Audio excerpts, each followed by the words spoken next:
So then comes the corollary question. We're now on page 2, and that is, how can God come to earth? Now, I remember I was up in Russia, a number of years ago, and I was up there teaching at the Bible school there. And the Muslims in Kazan, this is the third largest city in Russia, the Muslims there, there's a big seminary, a big Muslim seminary.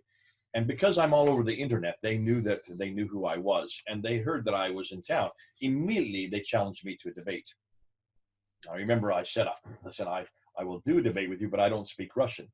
They said, oh, it's all right. We'll give you translators. And they did. I went through 3 translators. The reason why, they said that they just got so exhausted because I speak so fast. I don't think I do. I think I speak just as normal like everybody else. But nonetheless, the first question that the Muslim dais asked me was this: Mr. Smith, please don't say God came to earth. Allahu Akbar. God is the greater. Please don't say that God, the omnipotent God, the God that created the heavens and the earth, this God who resides in heaven, please don't ever say that he comes to earth, because that would take away his omnipotence, that would take away his greatness. Our God, Allah, must remain great. So I turned to my translator and I said, tell him this. Shame on you. Now, he wouldn't do that. He said, no, I'm not going to say that. No, say this. Shame on you. How dare you say, Allahu Akbar, God is the greater. How dare you say God is omnipotent, but then you say he cannot come to earth, because you've just taken away his greatness. How dare you say God is omnipotent, but he cannot come to earth, because you've just taken away his omnipotence. Don't ever in my presence say God cannot come to earth, because what you're doing is you're demeaning God, you're limiting God, you're saying God can't do something that even I can do. I'm on earth. So they turned to me and says, are you saying that God can go to the toilet? And they thought they had me on that one, and everybody started laughing. And I said, that's fascinating that you're even asking that question. If God can eat, which we know he did in the tent of Mamre, who was eating with Abraham in the tent of Mamre? That was God. If God can eat, he can also go to the toilet. I can go to the toilet. Are you saying that I can do something that your God can't do? I said, get a bigger God. You're limiting God. Don't ever say God can't eat. Don't ever say God can't go to the toilet. Maybe your God can't go to the toilet, but my God can. Come on home. We've got the bigger God. And by that time, you could see they were on the defensive. And you could do the exact same thing. Take the question and throw it right back in their lap. And show that the question, by definition, demeans God. Don't ever limit God like that. Then they turned to me and they said, are you saying that God can die?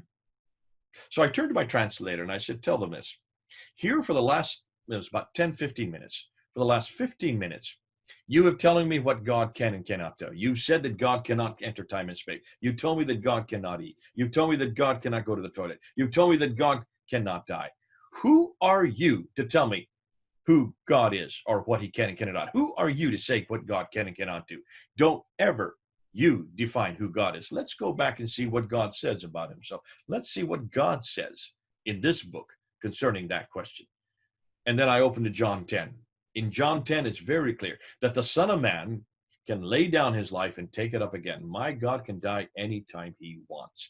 But look at what God is saying in just that chapter. In John 10, he can lay down his life. That's happened on Friday. That's the day that the Muslims celebrate. They celebrate Friday. But my God, I don't celebrate Friday. Why? I celebrate Sunday. Why? Because Friday's here, but Sundays are coming. And it's Sunday when he rose from the dead. Though you Muslims keep celebrating his death, I celebrate his resurrection, his coming out of the dead, his coming to life again. My God, and he says it right there in John 10, for the Son of Man can lay down his life, but go for the second part and take it up again. Only God can lay down his life and take it up again. What he's doing simultaneously, he's saying what he's going to do, that yes, he's going to die, and yes, he's going to rise from the dead, but he's also saying, I am God. Because only God can lay down his life and take it up again. So there's a clear claim of his divinity right there. So you're killing 2 birds with 1 stone by even answering that question. It was pretty clear by the end of that debate that they would not go on. They did not question this anymore. And you can do the same thing just by simply saying, please don't ever limit God. And if you don't believe that God can do this, then maybe your God's too small. Get a bigger God. Come on home. His name is Jesus Christ. And introduce him to that.